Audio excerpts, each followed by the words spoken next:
আজ আবারও আমি নতুন একটা রেসিপি নিয়ে চলে এলাম। তো আজকের রেসিপিটা হলো বেগুন, আলু, রুই মাছের ঝোল। তো চলো তোমাদেরকে পুরো রেসিপিটা বলি। ফার্স্টে তো আমি এক এক করে মাছের পিসগুলো ভেজে নিলাম লাল লাল করে। তারপরে তার মধ্যে বেগুন, আলু যেটা কেটে রেখেছিলাম সুন্দরভাবে ওটাকেও লাল লাল করে ভেজে নেব।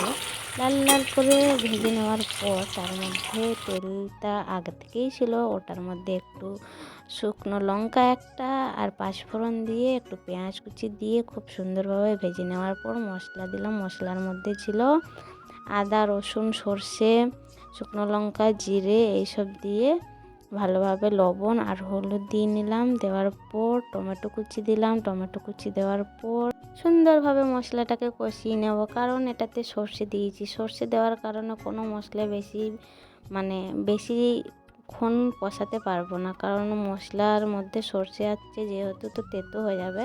তো যেই মশলায় সর্ষে থাকবে সেই মশলা একটু কমে ভাজা হয়।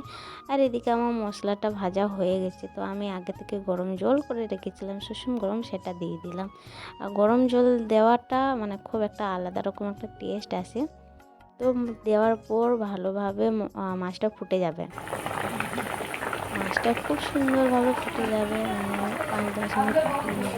আগে থেকে তো আমি গরম জল দিয়েছি, তো ওটা বেশিক্ষণ না ফুটালেও চলবে। তো ফুটিয়ে নেওয়ার পর যেটা ভেজে রেখেছিলাম বেগুন, আলু, মাছ, ওটা দিয়ে দেবো। দেওয়ার পর আমি কিছুক্ষণ ফুটিয়ে নেব, 5-10 মিনিট, বেশিক্ষণ ফোটানো যাবে না।